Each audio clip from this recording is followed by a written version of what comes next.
you all may already know that our today's topic is introduction to law firms for fresh graduates.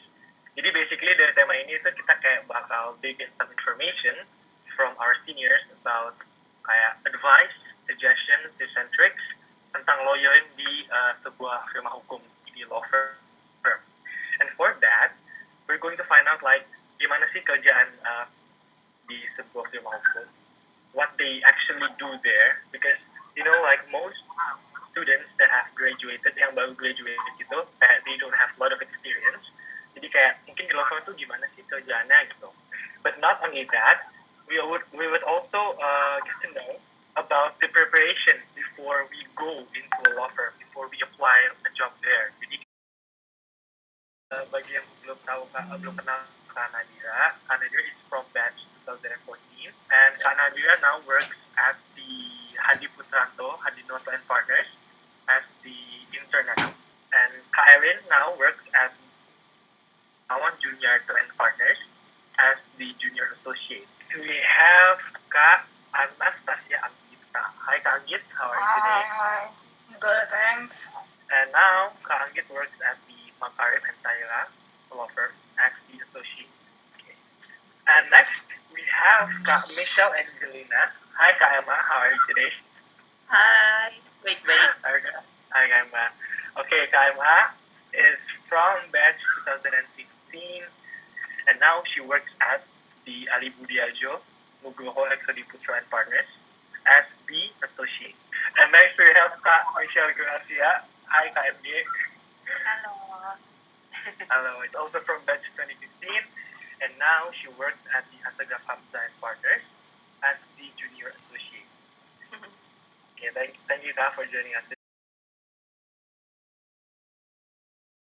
Okay, I think I'm going to start with the first question, and I'd like to start with Michelle. Introduce you to yang terakhir tadi. Okay, Kak MJ, first question. Kak, what was it like to work at a law firm as an intern for the very first time? Basically ini kayak first impression kakak sih di bekerja di suatu law firm for the very first time. And that also includes kayak what were the challenges and what was it like transitioning from a student into a real lawyer yang benar-benar bekerja di sebuah firma hukum. What was it like, Kak? First impression mungkin kayak kaget karena karena ini ya ini apa namanya lebih ke apa ya maksudnya kan belajar suatu hal yang baru nih dari sebelumnya kuliah terus sekarang benar-benar kerja di real world berurusan sama orang-orang yang emang benar-benar nyata gitu kan. Jadi emang prosesnya itu butuh waktu, terus lebih ke banyak belajar aja sih, karena hal-hal yang kita pelajarin di kuliah itu kayak mungkin berguna jadi bekal kita nanti ke depannya, cuman pada prakteknya itu akan jauh lebih banyak hal-hal yang bisa kita pelajari dan kita dapatkan gitu loh. Jadi kayak banyak banget hal-hal baru yang kita bisa dapat ketika kita jadi intern pertama kali di law firm gitu. First impression sih kayak ya seru, maksudnya kaget, seru, ya seneng sih gitu overall. Bisa keterima di law firm bagus sih, seneng. Alhamdulillah kan. Alhamdulillah ya. Kalau misalnya Kak MA gimana? Kami Angelina? Tadi pertanyaannya kan yang pertama ya, waktu intern sama waktu masuk kerja yang pertama. Kalau gue karena intern dulu, sebelumnya tuh gue nggak di ABNR, gue pernah intern di HHR, tapi cuma sebulan, dan waktu intern di HHR saya pegang client related matters gitu loh, jadi sebenarnya lo kayak belajar doang, lo disuruh bikin memo, terus lo disuruh datang ke pengadilan buat nonton gitu. Kalau kayak gitu sebenarnya tapi internnya karena lo nggak kerja basically, jadi lo kayak cuman ngeliatin kerjaan lawyer tuh awalnya apa. Tapi programnya intern.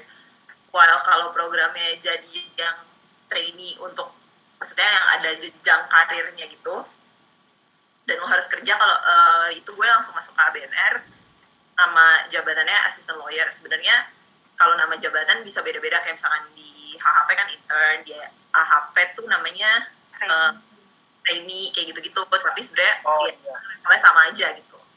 Kalau misalkan di level yang lo bisa ada di jenjang karirnya itu ya lumayan capek banget sih sebenarnya, bukan capek capek banget kan, kayak seru juga gitu karena kayak banyak, kayak yang MG bilang sih, banyak yang harus lo belajarin. Mungkin gue jadinya doang sih kalau gue cerita tentang apa yang didapatkan pada saat lo baru masuk ya, karena intinya ya lo harus ketemu sama orang baru, lo harus tahu cara kerjanya mereka. Maksudnya kan karena kita yang datang ke tempat mereka, kita yang harus nyesuaiin sama mereka kan, bukan mereka yang nyesuaiin sama kita gitu. Kak Anggit, gimana Kak Anggit? Tadi apa pertanyaan? Intern. Actually, gue, Nadira sama Iran, we had an internship, tapi bukan di law firm. When we were as a students, itu kita internship di Ministry of Maritime Affairs sama di President Special Envoy's Office. Itu kita internnya di situ. Tapi kalau misalnya ngomongin intern law firm tuh nggak pernah. Jadi gue graduates itu masuk ke law firm. And my internship itu adalah sebelum di Makarim itu di Island of Rain, Jakarta, di Ginting. Oh, di Ginting. Yes, itu gue internship gue di Ginting. Mungkin beda sama internship yang tempat lain karena gue nggak tahu sih, ada beberapa yang sama, ada beberapa yang beda. Kalau misalnya internship di Ginting itu kan dia benar-benar buat karir juga di sana. Jadi lu langsung handle client matters and stuff like that. Jadi pertama kali banget gue tuh langsung shock terapi nih teman-teman, karena gue nggak ngerti apa-apa. Gue di kampus kerjaan gue cuma kompetisi sama jadi panitia. Gue nggak tahu ngapain aja. Jadi I really remember my first day as an intern in law firm out of Rain. My senior asked me whether or not gue pernah lihat akta HGB atau enggak. Pernah nggak lihat akta HGB sebagai mahasiswa? No. Terus gue disuruh due diligence akta HGB. Kayak my first day itu gue pulang jam 3 pagi. Gue ingat banget. Karena gue pertama itu gue jam 3 pagi bukan karena bukan karena kerjanya banyak. Kerjanya banyak juga, tapi lu lebih lama untuk belajarnya. Kayak lu harus paham dulu, lu disuruh ngapain sih. Jadi kenapa kalau misalnya lu bingung gitu, kok orang pada pulang pagi ya, apalagi biasanya pulang pagi tuh yang coro-coro, yang krocok-krocok, karena kita kelamaan belajar ya, kita nggak tahu tuh apaan, tapi disuruh kerjain, nanti kita riset dulu nih apa ya, baru nanti kita kerjain. Itu sebenarnya itu makan waktu. That's my pengalaman intern gue ya. It was hell, but then it's fun. Karena jujur gue belajar banyak banget, and it's really worth it. Kak Iwan? Oke. Mungkin kalau menurut gue kayak kebanyakan kalau udah disampaikan sama yang sebelum-sebelumnya. Tapi tuh kalau gue bisa rangkum sedikit, mungkin ketika lo jadi intern, challenge terbesar lo adalah how to catch up with the legal knowledge gitu loh. Karena it also happened. Jadi mungkin nggak banyak yang tahu kalau gue after graduated from law school, gue nggak langsung kerja. Gue belajar bahasa dulu for a year di Beijing, China. Jadi gue bener belajar Mandarin. And that's how I lost my legal knowledge. Gitu. Jadi intinya gue bener-bener kayak stupid banget pas gue apply ke law firm gitu. Gue bener-bener kayak legal knowledge gue tuh hampir nggak ada lah pokoknya gitu. Kayak gue udah lupa banget. Karena tuh gue nggak tahu entah karena gue yang nggak bisa multitasking atau gimana. Tapi tuh jujur gimana ya bilangnya, kayak ya intinya apa yang udah gue pelajari tuh gue udah kayak mungkin 70% udah hilang gitu di otak gue. Dan gue nggak mungkin catch up. Kenapa? Soalnya kakak di Beijing belajar bahasa, literally bahasa China, Mandarin, Chinese gitu ya? Iya, pure belajar Mandarin doang. Dan bahkan bahasa Inggris gue pas balik Indo juga sempat berantakan, bahasa Indonesia juga berantakan. Ya apalagi inget ilmu-ilmu hukum, teknik nol, mohon maaf gitu kan. Tapi ketika gue akhirnya kayak, jadi kalau gue pas pertama kali internship, gue nggak tahu ini gue doang atau semua orang terjadi, tapi I always feel like constant insecurities gitu loh. Jadi gue selalu merasa gue kurang, dan gue selalu merasa kayak gue bego banget ya gitu, kayak kok gue nggak bisa ya kayak gitu lah. Jadi kayak menurut gue ya, anak kelas tuh kebanyakan tuh sangat-sangat sombong dan koki selama kuliah, which is itu udah kayak nature-nya kita gitu. Nggak apa. Tapi ketika lu masuk law firm, it's gonna be a total different story gitu. Jadi kayak apapun yang lu punya, kesombongan lu, semua kayak kerangkuhan lu merasa lu udah achieve so much ketika lu kuliah, kayak itu nggak ada artinya. Itu cuma kayak membantu lu untuk masuk, which is true. Kayak orang bakal mandang lu lah, misalnya, oh lu anak JASEP, oh lu anak BIS, oh lu pernah international moot court, dimanapun itu, kayak Vienna, Hong Kong, whatever gitu, kayak orang akan knowing gitu. Tapi ketika lu masuk, challenge lu adalah how to impress your senior gitu, karena in the end lu akan jadi orang yang kayak ya kayak MD pertama kali bilang, kayak ketika lu baru masuk law firm, beda banget apa yang lu pelajarin sama prakteknya gitu, which is that is the challenge. Next, Kak Nadila. Gimana Kak? Oke, bahannya ini udah diambil semua deh kayaknya sama yang lain. Dari segi intern, jadi yang tadi gue bilang gue pernah di law firm lain juga.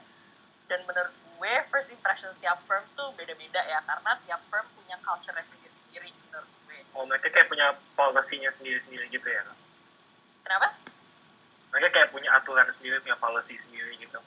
Bukan ke policy sih, lebih ke environment-nya aja yang beda-beda. Kayak ada yang firm yang serius, ada yang emang santai, tapi yang penting hasilnya ada nih, kayak misalnya kayak lo di Phil, kan kayak pressure lo harus selesaiin memo kapan deadline-nya segala, dan kadang tuh kalau di law firm kayak ya udah lo di expect untuk ngerjain sesuatu yang deadline-nya mungkin masih nggak tahu kapan, tapi yang penting ketika lo ditanya lo udah harus siap gitu. Intinya lo nggak boleh lo nggak boleh males sih, jangan yang kayak terlalu ke bawah santai menurut gue, karena kayak di firm nih duit klien gitu loh, jadi kayak lo nggak bisa lah terlalu ngegampangin, kayak misalnya ya udahlah toh mintanya masih minggu depan, terus kayak lo pepetin sampai nggak tahu ya ternyata diminta sehari lebih cepat nih. Jadi lo harus bisa kerja di environment yang emang fast paced, jadi lo nggak bisa terlalu santai itu sih.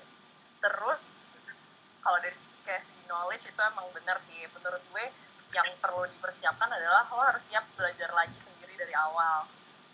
At least itu yang at least begitu yang gue rasain waktu pas awal masuk law firm ya. Jadi menurut gue begitu gue lulus, entah kenapa kayaknya kok dibanding anak-anak dari universitas lain kayaknya ilmunya nih nggak segitu terpatrinya di otakku itu, kayak apa ya gitu, kayak perdata ini apa segala sebenarnya kan itu yang penting. Terus kayak misalnya hukum acara gitu, kalau misalnya lo ternyata masuk law firm nih ditempatkan di bagian litigasi yang mana lo harus ngerti hukum acara dong. Jadi hukum acara ya.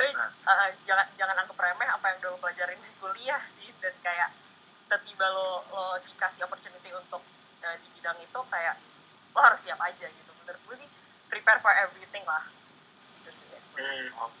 Mungkin itu yang gue bisa tambahin dulu. The second question, I think I'm going to start with Kak Nadila again, supaya nanti ini lagi. Boleh, biar gue nggak skip deh ngomongnya. Iya, biar reverse gitu.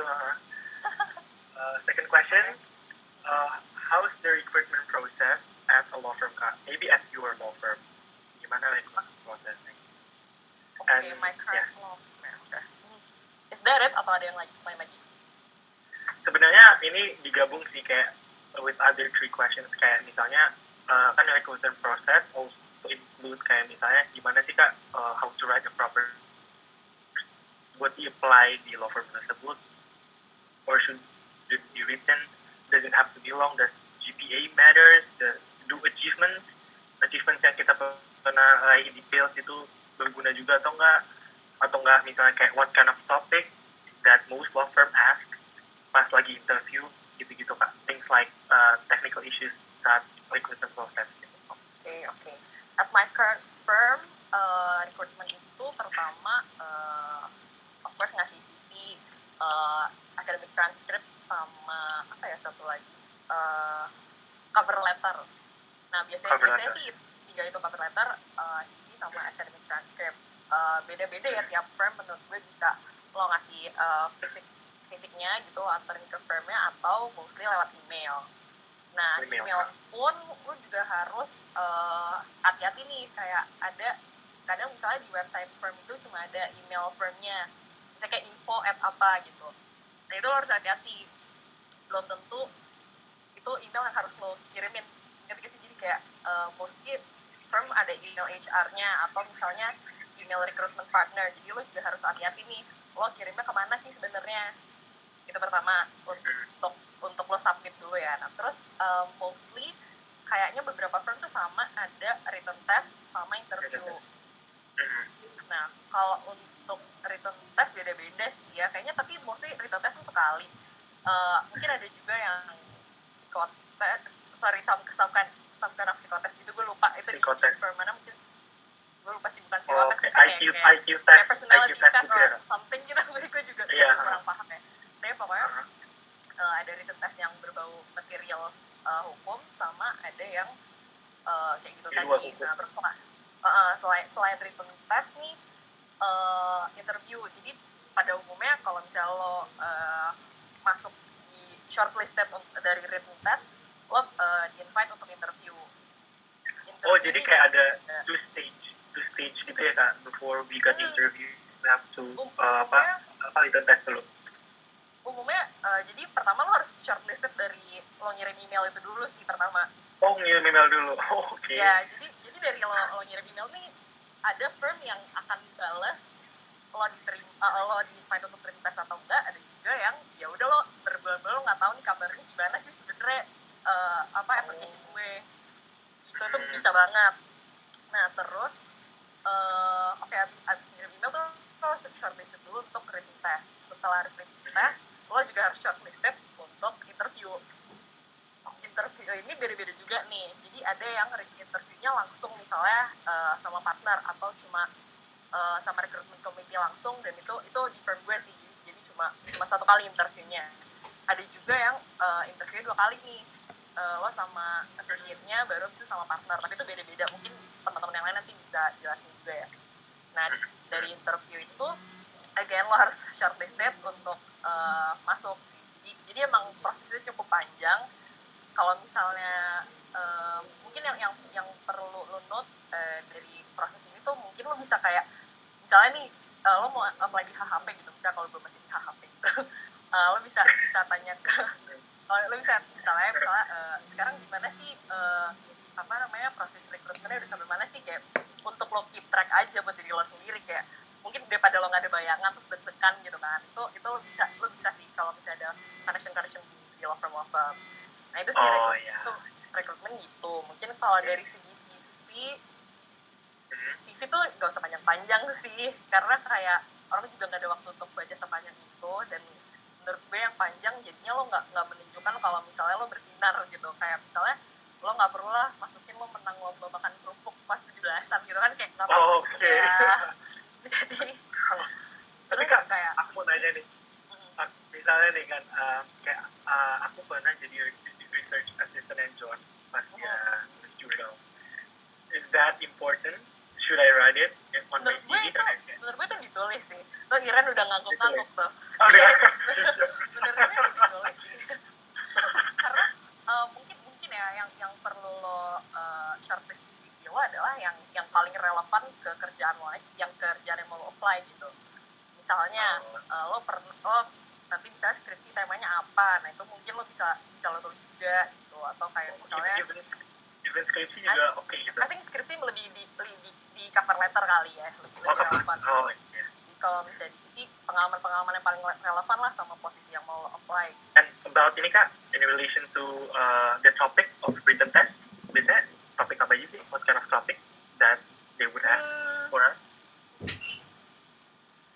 Lebih ke arah perdata, ya sih tergantung law firm yang lo apply lagi sih, baik itu corporate atau misalnya lebih ke litigation, pertanyaan-pertanyaannya akan sekitar itu. Jadi misalnya kayak basic perdata, mungkin kayak banking gitu, capital market, biasanya sih gitu ya.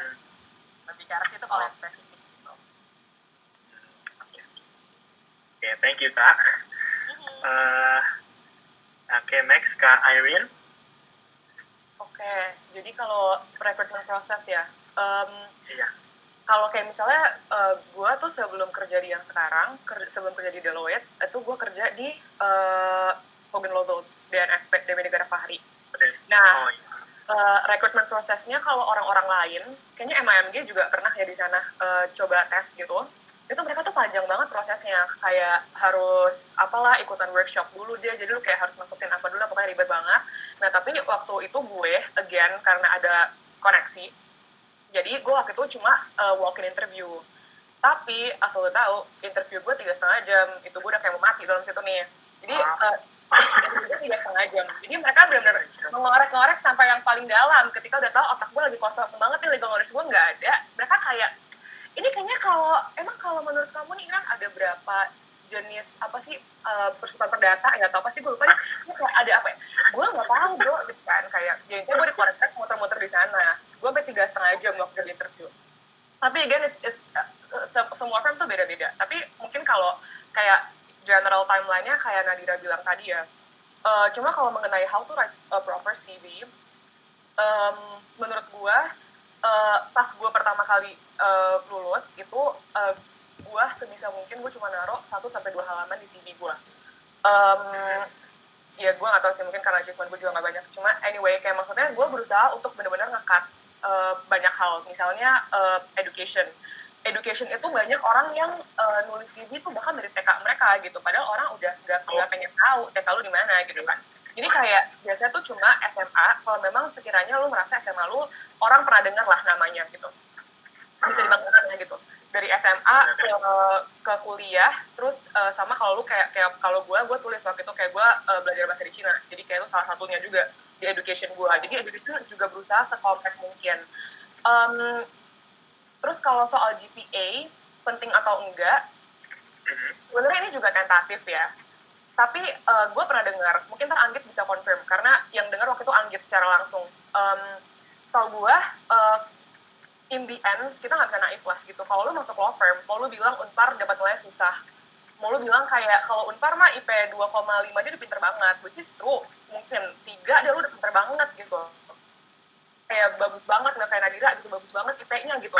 Tapi kalau udah IP 3 tuh udah dibilangnya pintar gitu, istilahnya kalau anak Unpar. Dan menurut gue itu lumayan common knowledge lah, kayak mungkin kebanyakan law firm juga tahu. Tapi kita nggak bisa bohong gitu. IP lu kalau di bawah 3, mungkin orang bisa mandang sebelah mata gitu, terutama law firm.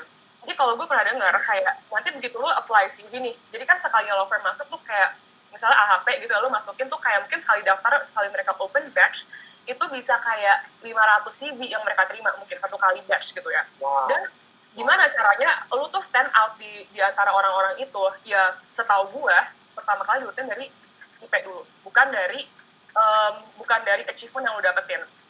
Jadi kayak misalnya IP-nya adalah 3, oke fine, berarti lu masuk ke bagian yang berbeda mungkin dari orang yang IP di bawah itu. Mungkin habis itu baru mereka lihat lagi achievement lu dan segala macam.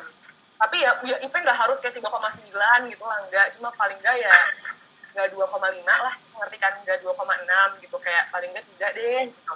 Bahkan kalau gue pernah dengar juga, gue nggak tahu ini benar atau nggak ya, tapi katanya kalau lu pernah JSTAP 2 kali, minimal lu JSTAP 2 kali ya, itu IP lu 3,25 baru diterima lah gitu. Katanya sih gitu. 3,25 gitu. Oh. Nah, achievement matter atau enggak? Of course it matters. Apalagi bisa lu jual kalau nggak ada achievement gitu. Menurut gue. Terus topik ya, kalau gue ceritain dari law firm gue yang sekarang ya, mungkin karena HJP ini baru gabung ke Deloitte, which is kayak 2 tahun yang lalu kayaknya, dan karena kita gabung ke Deloitte, jadi kayak kita punya sistemnya tuh kayak sistemnya Big Four. Jadi ketika gue written test, jadi kan pertama gue masukin CV nih, kalau emang menurut mereka oke, karena dia tadi bilang, kalau misalnya mereka lihat, oke deh, gue panggil. Pas dipanggil itu, gue dipanggil written test. Written test kalau di Deloitte itu ada 4 tahap. Yang pertama, itu gue tes TOEFL. Tes TOEFL, pure TOEFL ya, bukan kayak tes bahasa Inggris legal gitu, enggak, pure TOEFL. Jadi ada listening, terus ada kayak melengkapi kalimat lah apa, dikasih bacaan, terus lu kayak kira-kira yang nyambung apa ya, lu kayak tes TOEFL aja gimana. Itu yang pertama. Terus tes yang kedua itu personality test. Kayak Nadira bilang tadi juga, psikotes. Itu terjadi banget gua. Jadi bener-bener nanya kayak yang gue agak lupa sih gimana, tapi ya mungkin kebayangnya kayak ada gambar 1 kayak gini, gambar 2 kayak gini, gambar 3 kayak gini, gambar 4 gitu ya.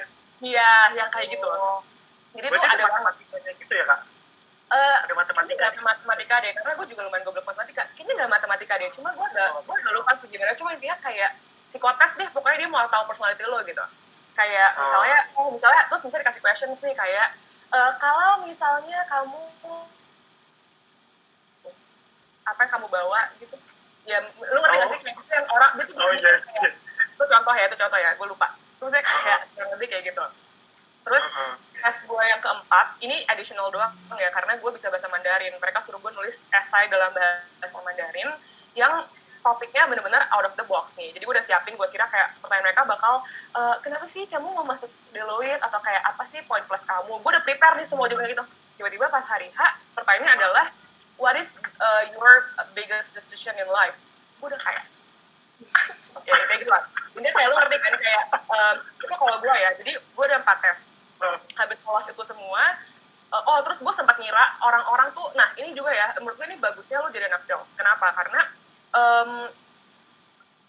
lu terbiasa untuk nulis dan membaca dalam bahasa Inggris, karena kebanyakan soal law firm, kalau lu mau masuk law firm yang emang international firm atau kayak firm tier lah gitu istilahnya, itu mereka kebanyakan pakai bahasa Inggris gitu.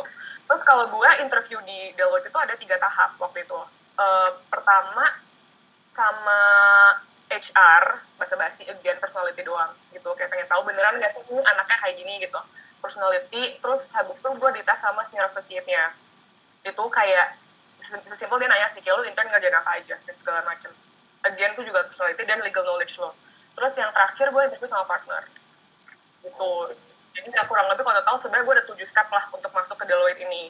Terus dulu gue juga pernah tuh interview di ABNR, yang interview gue kayak 5 partner gitu. Jadi kayak menurut gue beda-beda kok, kayak masing-masing firm bisa beda-beda gitu. Cuma ya yang pasti dari tes sama ada interview. Oke, thank you Karin. Kagit? Oke. Kalau misalnya step segala macam tadi udah jelasin ya sama Nadira, sama Iren juga. Karena because pretty much it's the same kayak written test, interview. Karena kalau gue di pengalaman gue nih, yang penting itu kayak CV, kayak how to get shortlisted first lah, kayak gitu. Percuma lu belajar tapi lu nggak dia panggil, nggak percuma sih, tapi maksudnya nggak percuma sih, tapi kayak ya you need to make sure that your CV is good enough. Sejujurnya gue lumayan kayak I do have strategy to do that. Jadi kayak success rate gue untuk pakai CV gue yang kemarin itu kayak 100%, karena tiap firm gue punya beda-beda CV gue. Kenapa gitu kak? Karena gue nanya sama senior gue, nanya environment. Jadi yang lo harus tahu nih ya, lu tanya ke senior lo atau tanya connection lo, siapapun orang kenal dalam environment di mana dan orang macam apa sih yang dicari gitu. Kayak misalnya kayak pas gue HHP, pas di HHP itu gue ada satu CV gue untuk khusus untuk itu ada satu gue ada 3 halaman tuh kalau buat yang HHP. Ada satu yang khusus competition doang, jadi kayak gue jelasin gue ikut JASAP dan gue di JASAP ngapain aja. And then kayak, tapi pas untuk Allen Overy gue gak kayak gitu, karena gue tahu mereka don't really give, kayak they don't really mind about kayak competition gitu loh, mereka gak gitu peduli. Jadi gue bikinnya cuma 2 halaman, tapi yang gue emphasize adalah, gue pernah intern nih di kementerian, kayak gitu. Abis itu yang gue emphasize, abis itu JASAP-nya gue hilangin, gue cuma bilang gue ikut JASAP gitu, gue gak gue jabarin. Kalau untuk yang satu lagi gue jabarin. So kalau misalnya untuk Makarim bukan karena gue pernah intern, gue di law firm, gue nggak emphasize gue pernah intern di kementerian ataupun gue pernah JASAP.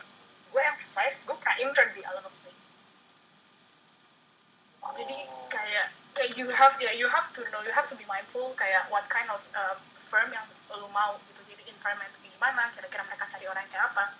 Karena kalau misalnya kayak ada beberapa firms kan, gue sukanya anak competition nih, anak JASAP, tapi ada juga yang kayak gue sukanya anak yang pernah magang di law firm karena gue nggak mau mereka ngajarin lagi. Atau kayak gue sukanya anaknya yang memang pintar aja sih, kalau misalnya anaknya kerja keras ya udah, kenapa enggak, kayak gitu kan. Jadi kayak macam-macam gitu. That's pretty much kayak how I made my CV itu get shortlisted karena kayak ada strateginya masing-masing. Abis itu ya sebenarnya ini cuma FYI aja sih. Gak semua orang, ada juga yang gak kayak gue. Kalau gue emang kayak ya udah pengen keterima. Abis itu abis itu ini kayak achievement penting atau enggak, kayak Iren bilang GPA itu penting, btw FYI.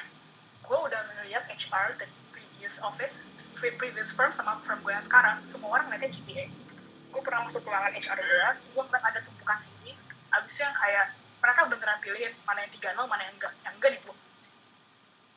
Dan mereka nggak ngeliat oh lu pernah JSAT tapi 275 enggak, dia cuma 275, bodo amat, tuh JSAT 2 kali juga, 4 kali lu JSAT juga, kalau enggak itu juga percuma. Tapi ya, but then again, connection itu play a role ya. Cuma in general tuh GPA itu sepenting itu. Karena lu pertama kali yang bakal dilihat adalah oke, GPA berapa, oke, baru nanti dilihat oh dia pernah ngapain aja. Karena ketika lu ngelihat ada orang yang 325 nih, tapi 325-nya nggak ngapa-ngapain sama 325 yang udah ngapa-ngapain, pasti dikitnya yang udah ngapa-ngapain gitu ya, aktif nantinya. Yang paling pertama kali dia tuh GPA, kayak the harsh truth. Menurut gue anak-anak Unpar tuh harus tahu, karena in the end of the day kayaknya angkatan kalian tuh makin ke bawah makin banyak yang bisa dapat lebih dari 325 gitu. Kasus 30 tuh udah gak susah lagi di Unpar kan. And then kayak there's a lot of people yang anak alumni, soalnya HR gue yang pernah bilang ada kayak gini, gue pernah bilang nih, waktu itu temen gue pengen masuk ke tempat gue, terus gue bilang mbak, tapi dia anaknya pinter banget, cuma memang GPA-nya gak gitu bagus. And then dia cuma bilang, kamu aja bisa di Unpar sih gitu, kenapa teman kamu gak bisa? So di-compare gitu ya? Iya, di-compare. Jadi di-compare, dia akan ngeliat kayak alumninya, dia akan ngeliat anak-anak Unpar yang pernah masukin ke sana juga. And they do have like kayak semacam daftar tulis gitu. Itu dari HR. Oh, abis itu yang kedua untuk CV, ini HR gue senior recruitment gue sering banget protes. Lo tau gak, kalau lo masukin firm ya, kadang-kadang tuh CV lo tuh bisa diomongin gitu sama asosiat. Oh ya ampun, gitu kayak gitu kak. kadang-kadang nggak akan disebutin namanya siapa, tapi mereka akan, jadi gue sering banget denger, gila bang, ada orang yang masukin CV warna-warni, yang beneran yang kayak warnanya pink, yang pakai Canva, tapi Canva-nya tuh bukan yang profesional gitu, yang kayak desain grafis, kayak kenapa sih orang, dan tau gak sih, sesimpel formatting atau sesimpel kesannya lu nggak professional looking, lu bisa di-disregard. Mereka nggak akan baca CV lu. Gue yakin apalagi anak ya. Berarti kalau misalnya nulis CV pakai Canva, as long as it's formal, boleh gitu pakai Canva. Yes, aku kira harus pakai Word yang kayak harus disusun rapi gitu. Kayak I mean it's okay. Yang penting tuh kayak professional looking gitu loh. Jangan yang kayak lu mau ke startup. Kecuali lu mau ke startup, lu maunya warna-warni atau lu pengen lu daftar Gojek, silahkan. Lu mau ada warna hijau gitu kan. Tapi kalau misalnya for a firm, law firm tuh biasanya mereka akan lihat ini anak mau daftar apa ya gitu. Dan sesimpel itu beneran bisa ngaruh loh. And then kalau misalnya untuk recruitment process sendiri, itu untuk written test. Kalau misalnya umum kan, biasanya written atau interview partner atau HR. Kalau misalnya di Karim, kita interview sama written test itu barengan. Jadi shortlistednya itu CV di shortlisted, baru nanti interview sama written test di hari yang sama, baru nanti di shortlisted. Dan nggak semua law firm, ini yang juga mungkin buat fresh grade, saran-saran aja nih, kalau misalnya kenal sama senior, ataupun kan sekarang berarti kita kasarnya udah kenal lah ya, menurut dari webinar ini, buat adik-adik di sini. Kalau misalnya mau hubungin lewat email, kayak mau lewat kayak WhatsApp, itu sebenarnya nggak apa-apa banget untuk nanya. Kayak, Kak, ini lagi buka nggak ya? Karena nggak semua law firm itu ngumumin, gue lagi nyari loh orang. Nggak semuanya kayak gitu. Biasanya tuh orang-orang cuma kayak, masukin aja deh, lulus masukin. Karena because I think kayak timing itu important untuk lo masukin. Karena bisa aja kayak, lu nggak lewat timingnya nih, lagi penuh, lu masukin, nanti CV lu kayak ketutupan. Nanti pas CV lu masukin lagi, nanti orangnya kayak kok dia orang udah 2 kali ya, apa kemarin gue nggak terima ya. Jadi kayak istilahnya timing tuh sebenarnya agak penting untuk keterima atau enggak. Jadi it's better for you to actually ask your seniors, you can also do it blindly though, it's fine. Terakhir sih, kalau misalnya di apa namanya achievement gitu-gitu, yang penting lu pada tahu aja sih kayak lu ngapain, dan kalau lu nulis di CV tulis yang bisa lu pertanggungjawabkan. Jangan Oke. tulis, Jadi jangan yang bohong-bohong gitu ya. jangan bohong-bohong, karena mereka semua bakal nanyain. Dan pokoknya apapun yang lu tulis di CV itu bakal ditanya gitu sama mereka. Jadi make sure lu bisa mempertanggungjawabkan apa yang lu tulis. Dan satu lagi, kalau misalnya nanya, Kak, apa sih yang perlu gue tulis gitu kan, selain achievement? Jadi kalau misalnya ada yang bilang, ya jangan semua yang tulis, tapi lu harus juga pintar-pintar gitu loh. Misalnya gini, law firm itu kan ada kayak pekan olahraga, kita ada PPAKH, Oh iya, itu bebas. pertandingan olahraga law firm. Gue masukin kalau gue pernah futsal. Itu salah satu faktor.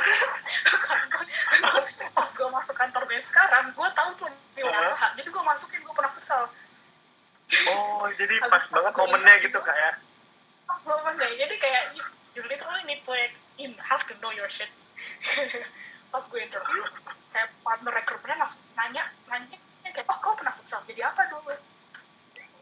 Habis itu kayak, oh iya pernah futsal gitu kan. Gue masuk keterima, kayak ya maksudnya ya gue yakin karena yang lain-lain juga, cuma itu juga faktor penting gitu.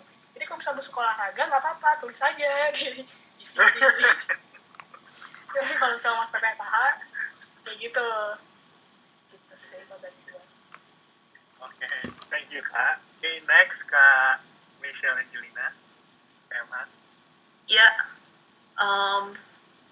kalau CV kayak udah dibahas banyak sama Kak Anggit, jadi gue kayak nggak usah ngulang lagi ya. Intinya lo cari, lo nggak usah tulis banyak-banyak, tapi cari sesuatu yang emang menjual banget. Beberapa orang yang kayak ngomong CV-nya pamer banget sih, kesannya kayak dia tuh oke banget, padahal ntar pas di interview atau pas ketemu kayak ya biasa-biasa aja gitu. Jadi jangan juga lo terlihat cocky gitu di CV lo. Terus does GPA matters? It matters. In fact, it matters. Karena emang bener, jadi gue cerita yang pengalaman gue aja ya, supaya beda sama yang udah diceritain sebelum-sebelumnya, karena yang sebelum-sebelumnya udah banyak cerita juga kan. Kalau waktu batch gue di ABNR itu, yang dipanggil written test 120 orang di batch gue. Dan pada saat gue tahu 120 orang, otak gue, ya udah sans aja, lo gak akan keterima, bro. Ada 120 saingan lo. Terus pas gue tanya juga kan, ya berapa yang akan keterima? Itu gak nyampe 20 orang. Jadi lo bisa bayangin yang keterima cuma berapa, berarti 1/6 dari yang daftar. Terus dan gue juga ngecek kan gimana caranya mereka nge-sort dari semua CV yang ada gitu. Nah, cara sort yang paling gampang adalah ya dilihat dulu 3 atau enggak. Kalau nggak 3, bahkan HRD-nya aja nggak mau nelfon lo untuk datang written test. Sedangkan written test itu adalah tes yang pertama kan, setelah CV gitu.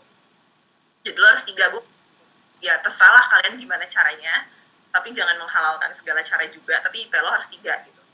Ya entah lo lulusnya mundurin dikit atau gimana, pokoknya harus 3 kalau lo mau masuk law firm ya. Dan lo masih berusaha untuk law firm yang punya nama gitu. Harus 3 itu, ya gimana pun caranya harus 3 lah, karena kita juga tahu bahwa di universitas-universitas lain itu dapat 3 tuh gampang. Jadi buat mereka bahkan banyak yang lulusannya 3,5 gitu. Kalau misalkan lo 3 aja enggak, kenapa dia harus milih lo dibanding orang-orang yang IP-nya bagus-bagus gitu. Karena gimana pun IP itu menunjukkan seberapa lo mau usaha untuk sesuatu yang lo mau kan. Kalau misalkan lo itu kayak misalkan IP lo jelek banget, berarti ya dia akan menyimpulkan nih anak nggak ada usahanya untuk masa dia nggak mau berusaha gitu. Nanti pas di kerjaan juga dia nggak akan segitunya gitu. Jadi tetap IP penting, walaupun memang bener yang IP lo nggak harus yang outstanding sampai kayak 39 atau 4 gitu ya, nggak harus sih. Cuman kalau lo bisa ya itu bagus gitu. Next, achievement matters atau enggak? Sama kayak GPA kalau menurut gue. Achievement itu menunjukkan seberapa lo jadi manusia, lo mau berusaha gitu. Kalau lo dikasih waktu 4 tahun di kampus, dan orang-orang tahu nih kampus lo tuh ikut banyak kegiatan, maksudnya Unpar adalah salah satu kampus swasta yang lulusannya paling banyak di law firm setahu gue, sama UPH yang paling banyak kalau untuk swasta ya. Untuk in general ya pasti UI. Dan mereka tahu kan, berarti ada banyak banget kegiatan yang lo lakukan, maksudnya yang disediakan nih sama kampus. Masa selama 4 tahun lo nggak mau ngapa-ngapain sih? lo mau jadi manusia yang biasa-biasa aja gitu berarti kan, lo nggak mau berusaha lebih. Nah, makanya menurut gue achievement juga penting, walaupun achievement memang bukan menjadi sesuatu yang menentukan ya, bukan berarti kayak misalkan lo anak lomba terus, lo anak international mood, lo bisa lomba berkali-kali terus lo jadi oke, ya enggak juga gitu.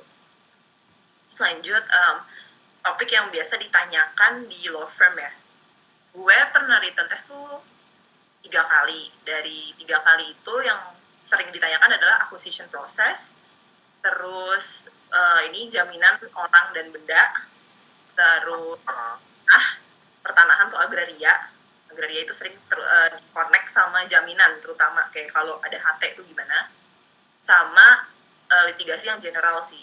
Kayak litigasi waktu itu gue pernah ditanya enforce putusan arbitrase asing, tapi maksudnya ya yang nggak sesusah itulah, dan mereka nggak expect lo untuk ngerti praktisnya juga kok, mereka expect at least lo ngerti hukumnya dulu deh, karena mereka juga tahu gitu, maksudnya anak-anak kampus tuh nggak akan ngerti prakteknya, dan di kampus nggak akan terlalu banyak yang bahas soal praktek, tapi kalau prinsipalnya aja lo udah salah gitu, kayak undang-undangnya lo udah salah, ya berarti lo di kampus ngapain gitu kan, bakal jadi pertanyaan buat mereka. Terus interview di law firm, interview di law firm juga kalau misalkan dia tahu lo belum pernah kerja, menurut gue pertanyaannya general sih, mereka lebih nanyanya kayak lo ngapain aja di kampus, terus mereka ngeliat attitude lo, ketika lo masuk apakah lo mau ngetok pintu atau enggak, atau lo jalan dengan sombongnya di depan semua orang. Itu matter sih menurut gue. Dan waktu gue interview itu kan jadi waktu di ABNR gue ada 120 orang yang ikut tes, terus yang dipanggil interview tuh 60, dan pada saat interview tuh diundang 10-10, jadi lo lihat nih 10 saingan lo gitu. Dan menurut gue di situ juga attitude tuh bakal kelihatan kan, maksudnya di antara 10 orang ini gimana nih, apakah lo datangnya telat atau mepet-mepet, lo kayak meremehkan interview itu, atau lo tahu untuk datang on time. Terus baju itu juga sesuatu yang dinilai lo. Bahkan waktu gue intern di HHR kebetulan ada lagi ada interview beberapa anak baru gitu, dan mereka ngomentarin kayak gila nih bajunya santai banget kayak gitu-gitu. Jadi sesimpel itu tuh matters. Ya lo nggak harus datang dengan suit pakai jas apa segala macam sih, cuman at least ya lo jangan datangnya pakai kaos terus atau pakai jeans atau pakai sepatu yang sneakers gitu kan. Lo kayak ya lo harus bisa menempatkan diri lo lah gitu. Terus ya pertama attitude, terus mereka akan nanya tentang lu tuh orangnya kayak gimana sih, apakah lu cocok sama culture kantornya atau enggak. Ada kantor yang ambis, ada kantor yang santai, yang penting kerjanya beres, ada kantor yang melihat appearance, ada kantor yang yaitu basically nyocokin lu dengan kantornya sih. Jadi macam-macam itu ya. Kayak setiap kantor punya concern-nya masing-masing gitu. Dan itu untuk melihat apakah lu cocok atau enggak sama culture kantornya. Next, Kak Michelle Gracia. Kak Michelle. Ya, basically sebenarnya udah dijawab sebenarnya sama kakak-kakak dan teman-teman yang lain.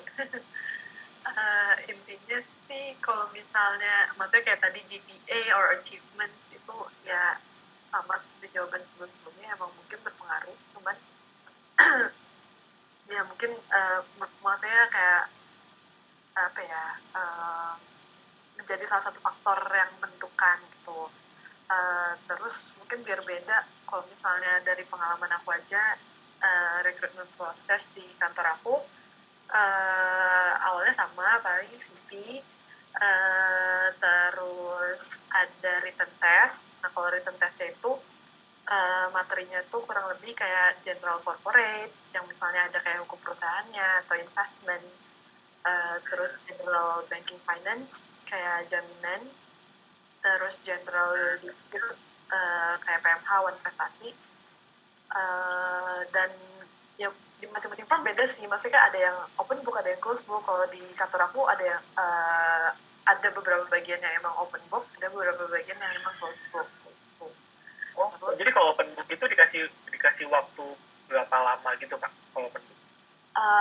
Jadi gini sih, jadi setiap aku exact waktunya aku sebenarnya agak lupa, cuman kayak dibagi dua nih, misalnya untuk tes materi ini kita open book gitu, open book ada ini Jason. Maaf ya Adit. Lucu banget. Gak apa-apa, lanjut aja Kak. Iya, maksudnya kalau open, misalnya untuk materi A, itu kita akan open book. Waktunya misalnya kayak sejam gitu, ya udah kita bisa buka semua barang-barang atau materi yang kita bawa, termasuk buka laptop gitu. Tapi kayak sebelumnya tuh bakal di-inform dulu kan, kalau misalnya emang apa namanya, tes-tes mana aja yang bisa open book, mana yang close book, kayak gitu. Maksudnya bakal di-inform sama HRD-nya sih, kayak waktunya berapa lama, barang-barang yang butuh dibawa itu apa aja, dan lain-lain. Terus sama kayak kakak-kakak dan teman-teman lainnya juga, ya habis written test kan di shortlisted untuk yang interview gitu. Kalau misalnya di kantor aku beda waktu gitu loh, maksudnya nggak di dalam satu hari ini interview sama tesnya. Jadi saya udah tes, terus ternyata ke shortlisted. Nextnya kayak sekitar 2 minggu setelahnya itu baru dipanggil interview. Dan kalau di kantor aku interview juga cuma sekali, nggak tahu sih, cuma maksudnya kalau ke aku tuh cuma sekali sama senior associate dan HRD. Terus menurut aku kalau misalnya dalam kayak apply atau recruitment proses ke law firm, menurut aku kan connection tadi udah dibahas, penting banget tuh. Sama menurut aku kalau misalnya mau daftar gitu, kalian juga bisa cari informasi nih, ada law fair di mana aja. Karena menurut aku dengan kita datang ke kayak semacam law fair gitu, di mana banyak law firm buka stand di situ dan mereka juga terima CV, itu membantu banget sih. Karena kalau pengalaman aku selama ini, bahkan aku email CV ke law firm tuh nggak dibales, tapi ketika aku datang ke law fair, terus aku bawa hard copy CV dan lain-lain, aku masukin lewat law fair itu, justru itu yang kayak ada hasilnya gitu, entah dipanggil untuk tes atau kayak gimana gitu. Jadi itu salah satu cara efektif sih menurut aku. Tadi yang masalah connection menurut aku juga penting banget, karena aku masuk firmku yang sekarang ini gara-gara Pils sih. Aku nganterin kalian ini ke kantor aku untuk pre-mood kan waktu itu. Habis itu kebetulan aku bawa CV. Yang pas pre-mood. Iya. Kebetulan aku berarti kalau aku mau apply AHP tahun depan, aku pas pre-mood langsung kasih CV aja ya. Iya, habis itu karena nganterin kalian pre-mood, terus kan ada beberapa senior Pils yang ada di AHP juga kan. Terus karena aku bawa CV juga, terus kebetulan ketemu sama HRD juga, jadi aku langsung kasih CV aku ke HRD-nya. Dan beberapa minggu kemudian pas banget juga timing mereka ada tes, jadi aku ikut tes gitu. Overall itu sih, dan semuanya udah kejawab sama teman-teman dan kakak-kakak yang lain. Oke, thank you KMG.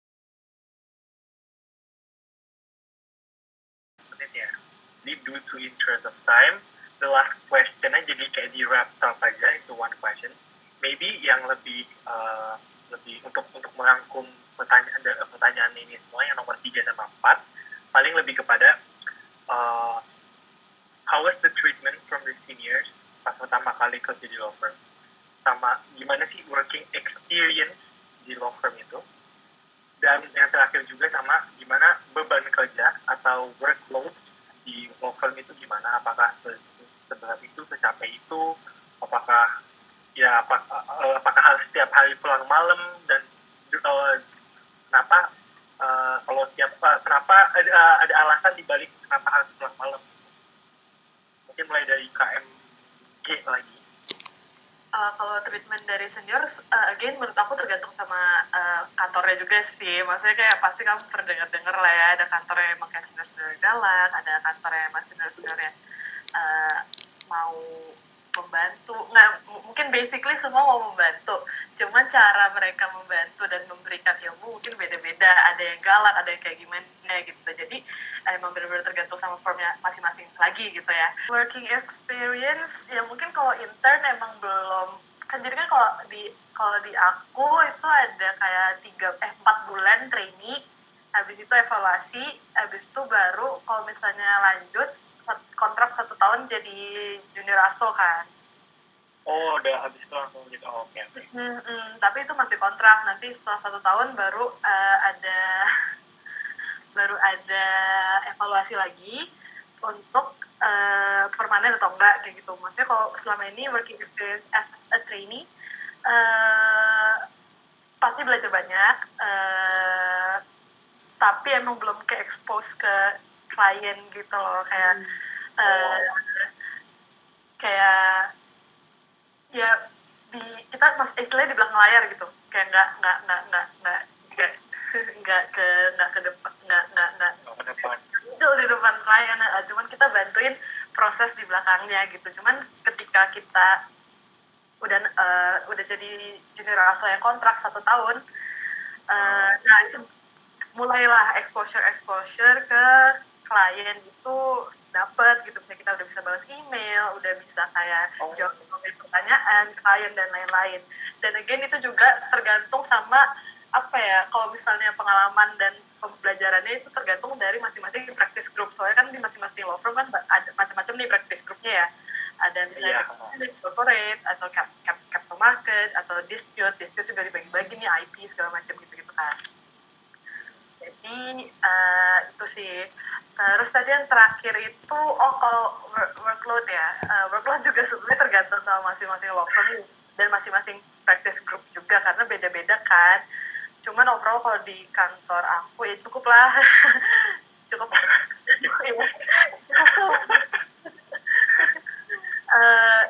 ya again tadi kayaknya udah dibahas deh sama Kak Iren atau Kak Anggit ya, atau Kak Nadira ya. Aku lupa. Cuman intinya ya Kak Anggit deh kayaknya, karena kita emang butuh waktu lebih banyak aja untuk belajar. Jadi kita emang spend lebih banyak waktu gitu untuk di kantor, karena misalnya kalau orang yang udah senior atau emang udah berpengalaman, mungkin mereka bisa ngerjain satu kerjaan tuh kayak gitu ya, 1 jam gitu. Sedangkan kita, karena kita harus belajar dulu nih, ngertiin dulu nih sebenarnya harus ngapain dan lain-lain, ya jadi lebih lama, dan otomatis ya kita pulangnya lebih lama juga. Cuman maksudnya kita kayak pulang subuh bukannya for nothing atau kayak gimana, karena kita kan kayak belajar juga gitu kan. Maksudnya jujur nggak selalu tiap hari pulang subuh kok gitu. Iya. yang penting semangat kerjanya ada gitu ya Kak. Lanjut. Sorry. Apa tadi pertanyaannya? Pertanyaannya ini, pertama, how's the treatment from the seniors? Pertama kali menjadi firm. Gue fortunately 2 law firm yang gue pernah kerja itu semua seniornya baik banget dan kayak mau ngajarin. Jadi mereka menerima segala kebodohan gue. Mereka kayak masih karena kayak tadi bilang kan kayak kita masih gak ada knowledge gitu kan, tapi mereka mau gitu loh dikasih, kayak masih menerima gue yang bodoh ini, mereka mau ngajarin gitu. But kayak itu depends how you perceive someone yang mau ngajarin, karena ada beberapa memang kayak lu akan bertemu dengan senior, kok dia ini banget sih, kok nggak bantuin gitu atau gimana. But then you never know, kayak when you actually see the review dari mereka, kata mereka tuh kayak ngasih komen dan ngasih baca gitu. Jadi nggak melulu senior itu harus kayak diktein gitu loh, lu harusnya kayak gini dan kayak gitu. Kayak the way they actually take care of you adalah dengan kayak review kerjaan lu gimana, and then kayak they actually tell you kayak kerjaan lu salahnya di mana gitu. Dan gue kan orangnya lumayan straightforward, jadi gue dulu tuh awal-awal gue bingung sampai sekarang kenapa mereka masih mau terima gue. Tapi kayak itu awal-awal tuh gue selalu bilangin sama senior gue, sorry Kak, kalau misalnya aku ada salah atau gimana, kasih tahu aja dong gitu, aku anak ya. Jadi soalnya gue nggak bisa, karena gue nggak tahu gue salah di mana kalau misalnya seseorang akan diam gitu. Karena there are times when you feel insecure, lu masukin kerjaan tiba-tiba udah gitu diem, nggak tahu nih kerjaan lu bener atau enggak, kerjaan lu dipakai atau enggak gitu kan. So it's better kayak ketika lu, untuk senior gue di law firm baik yang sekarang maupun yang sebelumnya, mereka semua kayak gitu ya. Jadi gue senang banget sama teman yang tidak gede. Kayak literally senior aku tuh banyak banget yang baik dan kayak bercanda. Habis itu kalau misalnya yang masalah workload itu tuh tergantung. bagian tergantung. Gue bulan ini kayak sampai minggu lalu gue tuh beneran gabut, beneran gak ngapa-ngapain gitu. Tapi sebelumnya gue mau mati. Tapi tadi malam gue baru tidur jam 8 pagi. Jadi kayak maksudnya kayak there are times kayak lu gabut, there are times sama lu ada kerjaan, kayak ada lu sama itu. Berarti mungkin kayak kata MD itu tergantung praktis grupnya juga. Tergantung praktis grup lo apa, tergantung lu kerjanya gimana, dan tergantung tim lu misalnya ada berapa orang gitu. Kalau misalnya kayak gue kan anak project, kalau project itu sekarang lagi corona, jadi pasti tentunya low dong, dan mereka pada nggak gerak. Kalau habis itu, tapi nanti ada juga nih ada yang anak-anak yang lain misalnya litigasi masih tetap jalan walaupun ada corona, kayak gitu ada kerjaan. Jadi depends banget. Habis itu ya itu tadi kayak gue bilang, paling kalau misalnya lu pulang subuh atau gimana, itu tergantung gitu. Ada beberapa di kantor gue yang sekarang itu tuh kebanyakan orang tuh morning person. Kantor gue tuh nggak gitu pulang subuh orang-orangnya. Jam jadi kayak bisa masuk lebih pagi. Iya, masuk pagi tapi pulangnya kebanyakan masuk pagi, gitu. Iya pulangnya cepat yang kayak jam, gue tuh sering banget diomelin kayak jam 10 malam tuh, biasanya gue disuruh dimatiin tuh sama senior gue kayak disuruh pulang gitu. Tapi biasanya tuh kebanyakan, again tuh environment, karena kantor gue kebanyakan orang tuh lebih suka bawa kerjaan, jadi misalnya kerjaannya dibawa ke rumah gitu. Iya, jadi atau enggak mereka datang kantor lebih pagi, terus dikerjain hasil itu. Nanti kayak, karena in the end of the day, kayak that's how you manage time sih. Mungkin awal-awal, lu akan merasa pulang subuh terus tuh di awal-awal aja.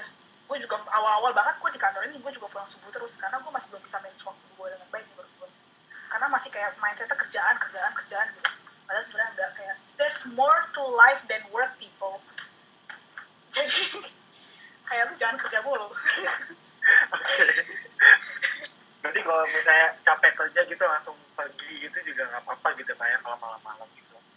Iya, as long as kerjaan lu kelar dan kayak meet the deadline. Ya, dan jangan bikin susah senior. Yang penting jangan bikin susah senior sih. Gitu. Thank you Kak Git. Next Kak Michelle Angelina. Ya, tadi pertama pertanyaannya tentang ini ya, treatment from the seniors when you got into the offer. Luckily, benar orangnya baik-baik banget menurut gue, dan senior Unpar kita tuh banyak banget dibanding kantor lain.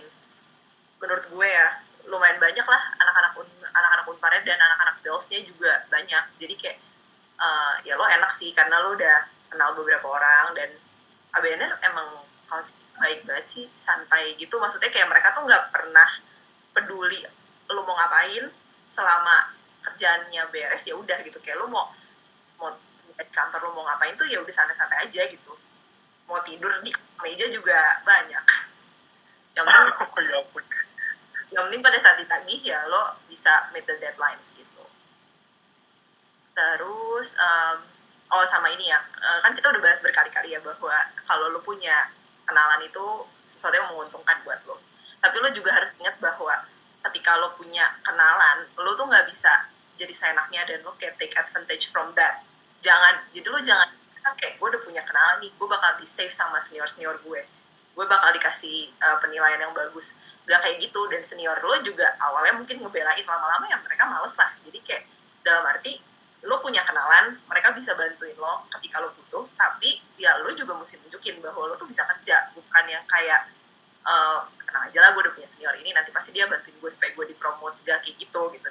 Dan ya orang pasti juga ngedukung lo kalau lo nggak bisa kerja gitu. Jadi connection penting, tapi lo jangan memanfaatkan connection yang lo punya. Terus working experience ya, mungkin gue ceritanya lebih ke jenis kerjaan kali ya yang belum dibahas. Jenis kerjaan yang biasa dilakukan sama anak-anak baru adalah, kalau yang gue rasain tuh riset sama LDD sih. Kalau di ABNR kebetulan kita nggak ada practice group, jadi buat anak baru tuh kayak ngerjain semuanya gitu. Lo belajar untuk ngerjain semuanya, tapi lo dikasih kesempatan untuk kayak ngasih tahu gue tertariknya sama apa. Jadi nanti senior-seniornya akan mengarahkan supaya lo dapet kerjaan-kerjaan yang emang lo tertarik gitu. Cuman kalau practice group, kayak kalau misalkan di law firm lain kan ada yang emang clear gitu bahwa anak banking gak akan ngerjain litigasi gitu kan. Kalau di kita, jadi lo bisa kerjain banking, lo bisa kerjain litigasi juga gitu. Jadi mixed up gitu kayak. Iya di mix. Cuman ketika semakin lo senior, lo akan semakin kelihatan kalau lo sebenarnya punya practice group. Maksudnya lo punya keahlian khusus gitu. Cuman pada saat lo kerjain semuanya. Mungkin pemikirannya adalah supaya lo ngerti basic di semua bidang hukum gitu sih. Tapi basic-basicnya dulu aja, nanti pada saat lo udah senior, lo dikasih kesempatan untuk milih lo mau kerjaan yang kayak apa. Ya, jadi biasanya riset itu bisa biasanya ke instansi pemerintahan atau ke notaris yang banyak dilakukan lah. Kalau lo banyak kerjaan investment, lo akan banyak riset ke BKPM sama ke kementerian. Biasanya untuk license kayak misalkan ada perusahaan mau startup company nih, lo cari izin-izin yang harus dipunya sama startup. KLB-nya gitu ya. KBLI ya, kayak gitu-gitu deh. KBLI ya. Itu kalau ke investment.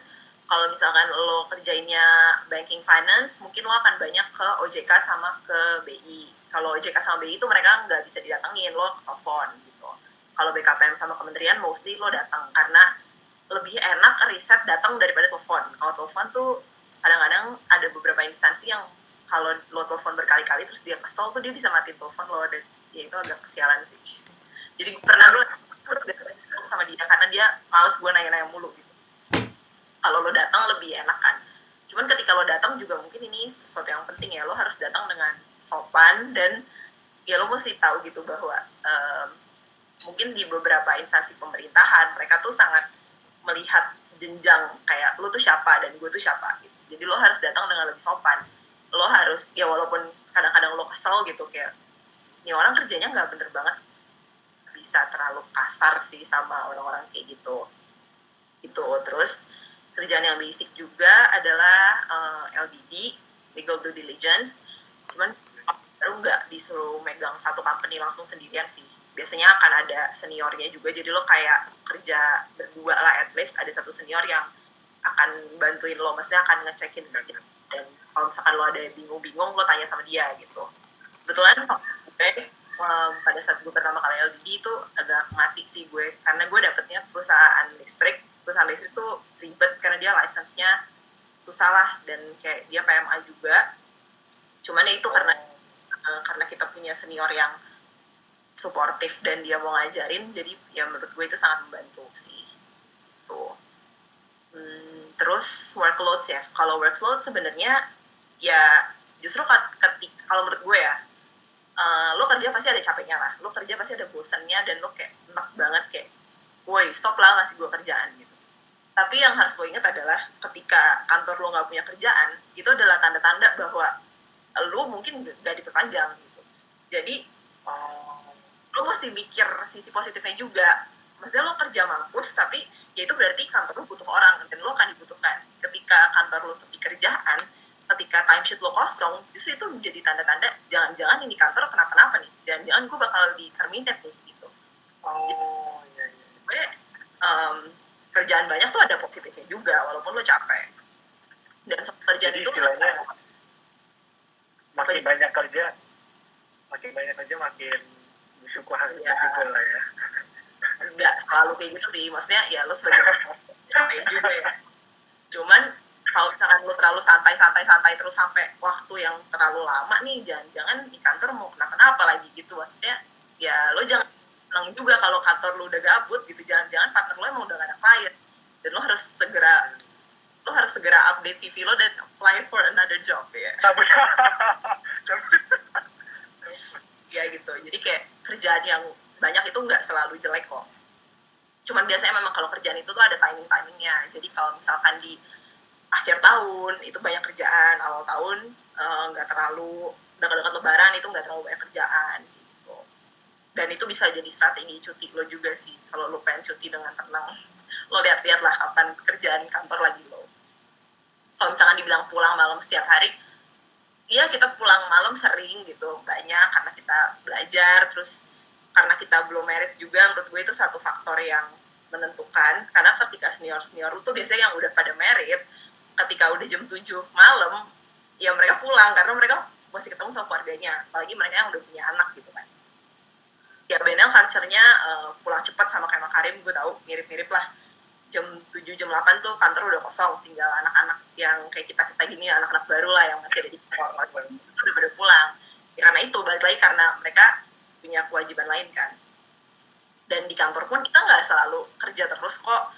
Kita di kantor kadang-kadang sampai lama, yaitu lu bonding sama batch lo gitu. Dan menurut gue di kantor temen lo tuh nggak akan sebanyak di kampus. Kenapa? Karena kalau di kampus lo punya banyak banget temen yang seumuran sama lo. Sedangkan kalau di kantor gede aja nih yang lawyernya bisa 100-an, mungkin yang seumuran sama lo tuh 10 orang. Dan dari 10 orang itu belum tentu lo nyambung sama semuanya kan. Jadi menurut gue terkadang kita pulang malam karena ya kita sambil bercanda-bercanda juga, sambil ngobrolin kerjaan juga, tapi bonding. Karena kalau misalkan di kantor lo gak punya temen, itu juga menurut gue agak mati sih, karena kayak gak ada motivasi lo buat datang ke kantor gitu. Dan kayak motivasi lo uang juga gak segalanya bro. Dan kalau lo mau kaya, bukan jadi lo. Jadi lo tetap ada motivasinya yang juga gitu kayak. Iya, atas kayak lo ada teman-teman lo yang seru, atau kayak lo lagi lawyer lain atau apa gitu. Ya hidup tuh nggak kerja doang, dan pulang pagi ya pulang pagi, tapi nggak berarti lo full time kerja terus gitu. Lo bisa punya waktu untuk diri lo sendiri lah, ya gitulah. Jadi maksudnya kayak lo kerja tapi lo nggak semati itu kok. Lo masih bisa ketemu sama teman-teman lo. Kalau ngeliat story kita kan juga, story kita nggak kayak kerja terus kan, kita juga masih kayak arisan lah sama teman-teman lo gitu. Yo ampun, arisan pak.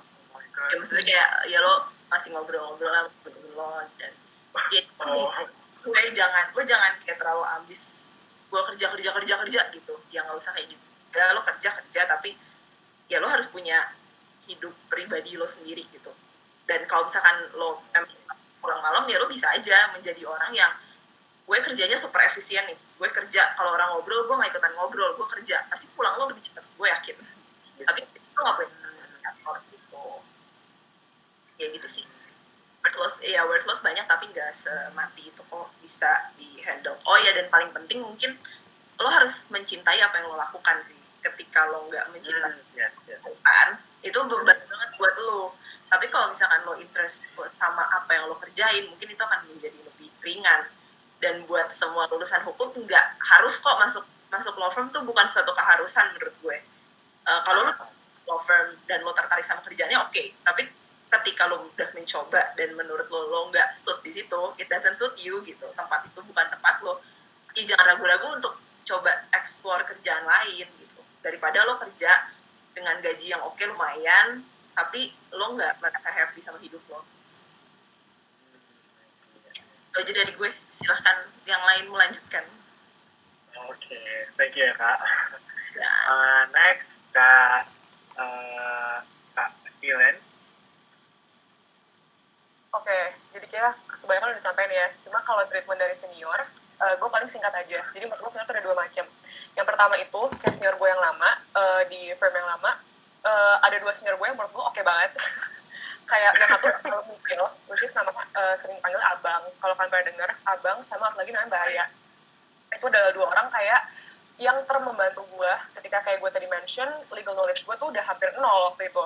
Tapi mereka tuh, gue tuh suka tipe mereka nge-guide gue dengan cara mereka tuh nanya. Jadi kayak kalau misalnya shareholder-nya segini, berarti artinya apa gitu misalnya. Jadi lu dibantu buat mikir. Dan dengan begitu kayak gue merasa gue menyerap sangat banyak ilmu. Jadi kayak kalau waktu itu gue dibawa signing juga, maksudnya gue dibawa ke klien, pas dibawa ke klien di tengah jalan tadi bisa nanya, kenapa kalau tanda tangan perjanjian harus ada meterainya? Itu wajib atau enggak? Misalnya gitu. Jadi kayak sering nanya-nanya gitu, dan itu sangat membantu gue. Dan menurut gue emang dulu tuh dua senior terbaik gue sih selama ini. Tapi kalau di kantor gue yang sekarang itu beda culture. Seniornya itu kebanyakan entah mungkin karena ekspektasi mereka udah tinggi atau mereka emang awkward in general, jadi mereka lebih ke arah kalau ada kerjaan lo belajar sendiri gitu. Dan dibanding mereka kayak gue cerita dulu nih masalahnya apa segala macam, kan mereka lebih mau lo analisis sendiri. Dan menurut gue dua-duanya nggak ada yang salah, nggak ada yang benar, cuma tergantung lo lebih suka yang mana. Jadi kayak treatmentnya beda-beda. Kalau mengenai working experience, mungkin gue beda sama MAMG yang MG nggak ya? MA yang dulu kayak pernah di firm yang sebelumnya, yang pas internship tuh nggak dibawa ngapa-ngapain. Beda banget sama pas gue internship waktu itu. Makanya menurut gue, ini gue bukan promosi ya, tapi menurut gue ada baiknya lu tuh kayak masuk international firm yang belum begitu gede scale-nya, dibandingin lo masuk firm yang emang nggak gitu gede dan emang nggak gitu oke juga, ngerti nggak sih, kayak biasa-biasa aja just because lo kira firm itu kecil lo bisa belajar banyak. Oke, mungkin itu bisa benar, tapi exposure lu gue nggak yakin gitu maksudnya. Gue nggak bisa jamin lah gitu, dan gak ada yang bisa jamin. Tapi ketika kayak gue di sebelumnya di Hogan Lovells, kayak gue merasa karena mereka tuh kebanyakan klien besar, karena mereka international firm, tapi orangnya tuh masih sedikit banget gitu. Jadi tuh gue di minggu gue pertama, gue udah ketemu klien di minggu gue pertama. Jadi intern ya, kebayang gak lu dengan kebodohan-kebodohan gue ini. Nah itu gue udah dibawa ke klien di minggu pertama. That's why kayak gue internship cuma 4 bulan, setiap gue interview buat masuk ke law firm lain, semua interviewer bakal terkejut. Hah? Kamu cuma intern, tapi kamu kerjanya banyak banget gitu. Jadi gue belajar banyak banget. Gue belajar banyak banget waktu itu. Kayak ya gitu deh, kayak LDD lu bahkan udah terlibat langsung. Lu nggak cuma sekedar kayak bikin draft buat internal, kayak memo-memo internal. Enggak, gue bahkan udah pernah disuruh bikin legal advice buat kliennya. Tapi itu pasti go through abang dulu ya, abang baca dulu. Tapi kayak gue lumayan sering kayak prepare saksi kalau mau diperiksa polisi misalnya gitu. Jadi kayak banyak hal, menurut gue itu salah satu experience terbaik. Kalau ngomongin workloads, menurut gue kayaknya semua firm hampir sama ya. Kayak lu akan ada, kayak tadi Emma udah pernah mention, kayak ada lagi masa ramenya, ada masa sepinya. Nah, gue kalau lagi rame-ramenya dan kliennya agak-agak demanding ya, agak-agak bingung gue gitu kan, kayak gue bisa LDD berapa company dalam waktu 3 hari. Dan itu akhirnya gue dan satu tim gue 2 harinya kita tidur jam 7 pagi, di hari ketiganya kita tidur jam 11 pagi, 11 siang, sorry. Jadi kayak itu kita semalaman nggak tidur, padahal gue WFH, lu kebayang nggak, gue kerja di rumah, ini belakang gue kasur, tapi gue nggak bisa tidur gitu, kayak bener-bener kerja. Itu bener-bener tergantung. Tapi bisa juga kayak beneran sepi, kayak gue siang-siang bisa masak dulu, gue bisa kayak break out wherever, kayak yaudahlah nggak ada kerjaan, terus besokannya gila lagi, jadi kayak itu beda-beda.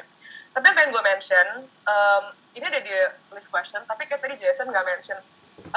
Jadi lu ada tulisannya kayak how to be noticed by seniors. Menurut gue ini penting banget. Again, ketika gue tadi bilang anak Phils itu somehow kita punya attitude-nya. Kenapa? Karena gue nggak tahu ya, kalian udah pernah dengar atau enggak, tapi dulu pas zamannya gue masih maba, zamannya gue masih junior di Phils, ada sebuah kayak common rules yang kayak semua orang tahu gitu loh istilahnya, kayak lu tuh nggak boleh bilang nggak ke senior lu. Dan itu apply di law firm. Jadi mau lu tahu nih, aduh gila nih workload gue lagi banyak banget, mau segila apapun lu kerja, ya lu nggak boleh bilang nggak ke senior lu. Kalau mereka ternyata kayak ngasih lu kerjaan gitu, kayak padahal udah merasa kayak overwhelmed banget gitu, nggak bisa. Kayak gue pernah kecapean banget sama kerjaan sampai gue nangis, dan kayak senior gue masih nanyain, Iran lu mau nggak kerja weekend? Gue bisa bilang apa gitu ya nggak sih, kayak jadi the only thing you can do is just to negotiate. Kayak you better learn how to not say no gitu. Jadi kayak mungkin lu bisa nanya kayak misalnya, Mbak kalau boleh tahu nih di komplek kapan ya gitu misalnya, soalnya saya ada deadline ini nih, boleh nggak ditukar, ngerti nggak sih kayak jadwal. Jadi lu nego. Kenapa? Karena ini terjadi ketika gue kerja di firm gue yang lama. Intern waktu itu ada beberapa, kita lagi kerja kayak orang gila Senin sampai Jumat, dan again gue waktu itu student intern yang labelnya, gue bukan fresh graduate intern, so it's totally different sama intern lain. Jadi gue dapetnya kalau maksudnya kayak beda apa gitu, gue kayak ekspektasi orang tuh sebenarnya kayak student intern harusnya lebih santai, pulang jam 5:30, jam 5 udah pulang. Gue tidak, itu tidak apply di gue sama sekali. Oke, jadi waktu itu ceritanya kita lagi full banget nih Senin sampai Jumat, gila-gilaan, dan gue harus bilang ya nggak apa-apa, oke, siap, saya siap kerjain gitu loh istilahnya, even though itu bakal mengambil hidup gue gitu, ngerti gak lo? Tapi in the end, kalian tahu apa? Temen gue yang nolak kerjaan itu sejak hari itu nggak pernah dipakai lagi mesinnya. And that's how dia nggak secure position dia gitu. Jadi menurut gue itu attitude juga gitu, kayak mungkin itu kebanyakan orang harus udah tahu lah gitu, kayak jangan songong lah gitu, maksudnya kayak lo tau kerjaan lu banyak dan lu minta dia mengerti. Semua orang tahu lu kayak overwhelmed banget sama kerjaan lu, tapi gimana pun juga ya lu bersyukur lu dibutuhin gitu. Yang kedua, lu pokoknya fokus kerja aja deh, kayak nggak usah dengerin gosip kanan kiri gitu, kayak orang kayak politik ini deh, aduh lu kalau sama sekretaris yang ini nggak boleh gini nih, harus kayak sering nyogok dia nih misalnya, ntar kerjaan lu kagak dikirain namanya misalnya gitu ya, kayak ada aja gosip kantor, seniornya kayaknya begini nih, ntar dia sama cewek ganjen misalnya, dia ini nggak usah bener-bener sorry banget gitu, kayak lu fokus ke kerjaan lu, karena in the end apa kerja keras lu itu pada akhirnya akan dinotis lah gitu istilahnya. Kayak asalkan lu fokus sama kerjaan lu, jangan lu kayak jadi denger-denger, ya ini dari senior, kerjaan dari senior ini nih, dia tuh katanya nggak gitu nganggep lu loh, kayak kerjaan lu bakal dikasih banyak-banyak, habis itu lu nggak dipuji juga sama dia, misalnya lu nggak dinotis juga sama dia, aduh nggak usah deh ganggu, tuh nggak usah dengerin gitu, aku tetap kerja fokus.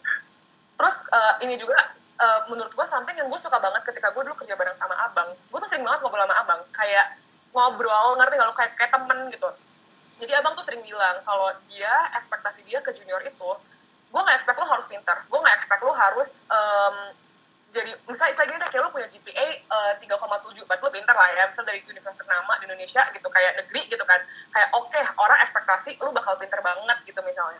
Tapi sebenarnya ketika lo kerja jadi intern, yang paling penting dan bisa notice adalah lo mau jadi orang yang helpful atau enggak, dan yang kedua lo teliti atau enggak.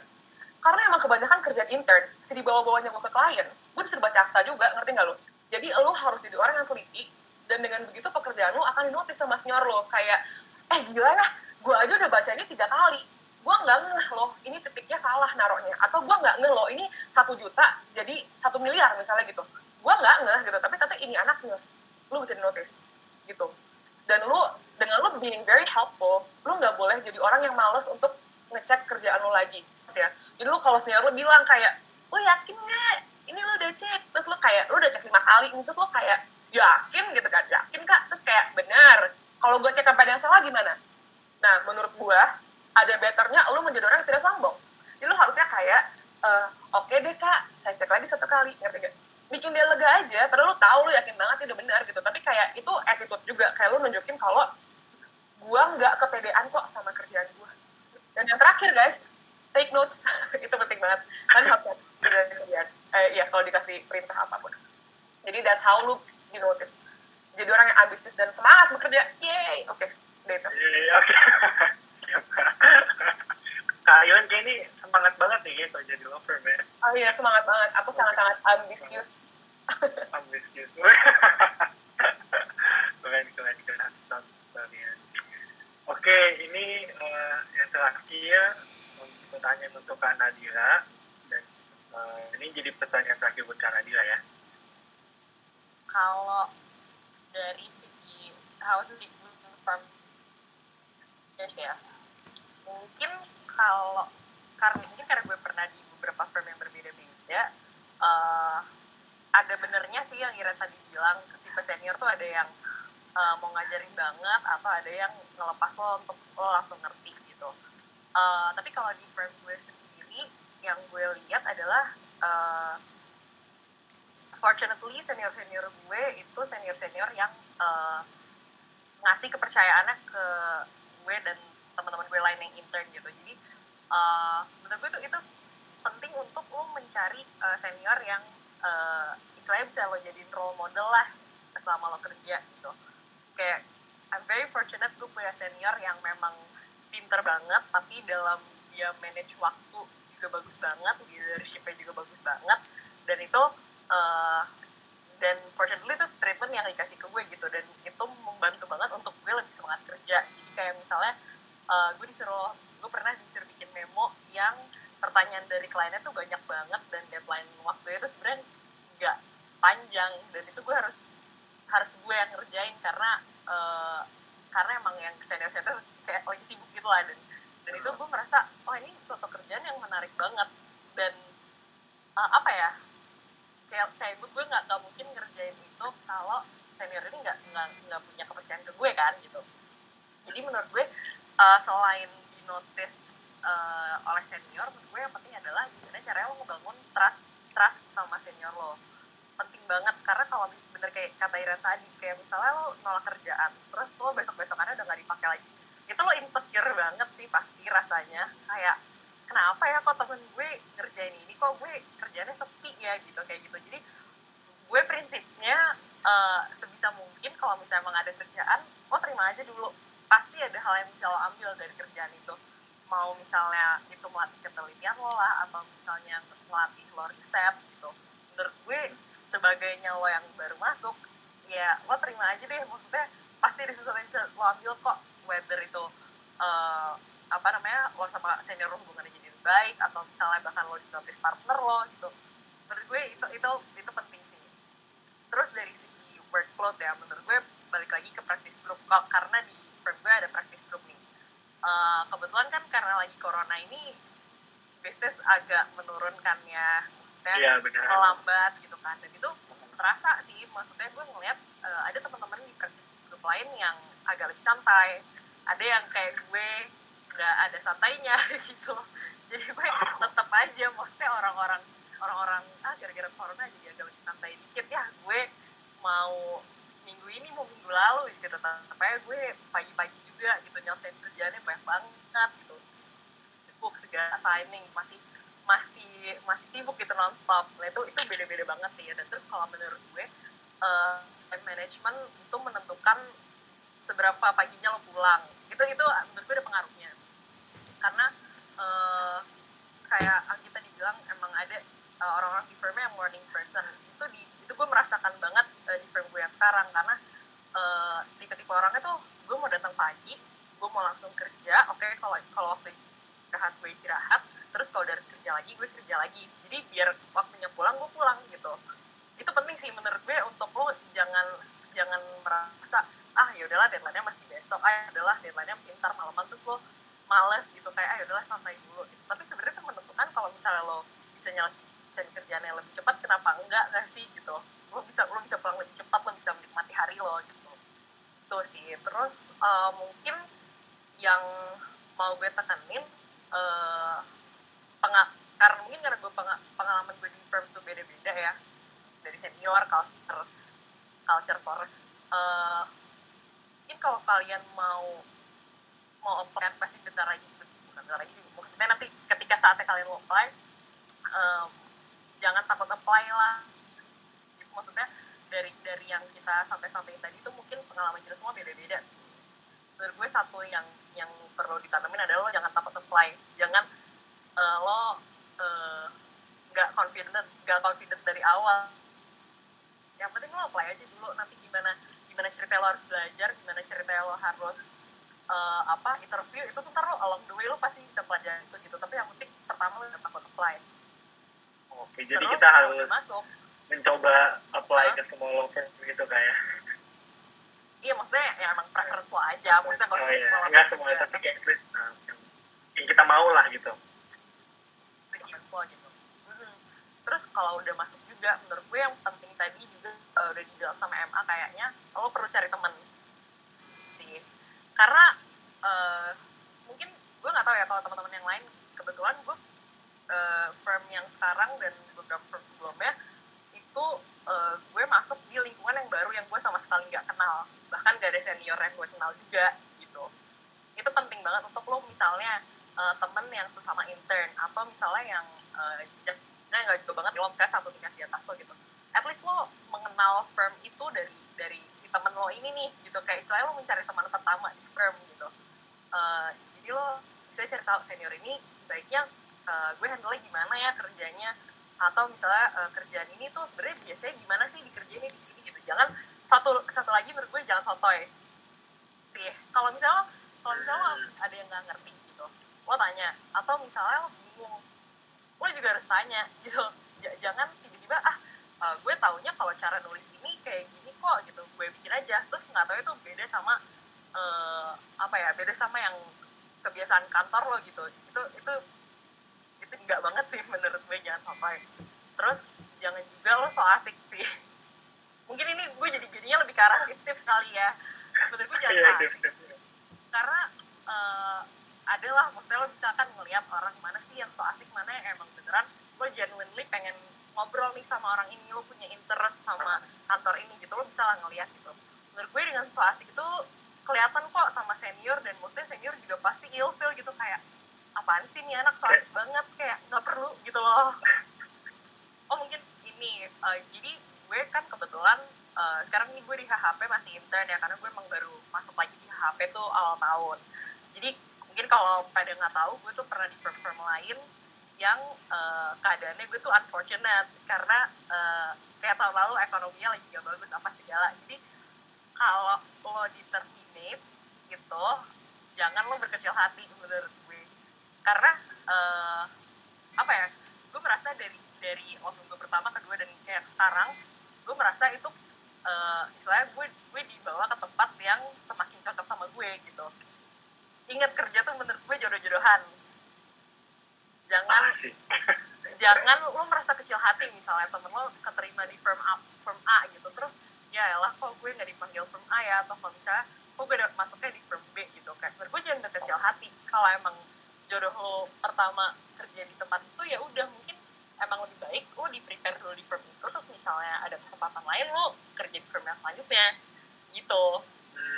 Itu sih. Jadi janganlah lo merasa berkecil hati. Maksudnya di term ini tuh pahit, itu gue paham banget gitu maksudnya, tapi look how it turns out juga gitu loh. Maksudnya pasti ada jalan lah untuk lo mencapai apa yang lo mau. Menurut gue sih istilahnya ada hikmah, ada hikmahnya gitu lah ya Kak. Bener. I guess we have reached the end of this sharing session. Karena ini juga udah molor setengah jam juga, mestinya jam 4.30. I think that's all. Thank you all the panelists. Thank you our seniors for giving your experience, for sharing your experience with us. Kita yakin in the future kita bakal bisa kayak kakak-kakak sekalian. Kita juga bisa kerja di law firm bagus juga. And also semoga ini juga bagi para angkatan 2019, semoga kalian terinspirasi seperti kakak kita ini. Thank you semuanya. Thank you. Okay. Semua.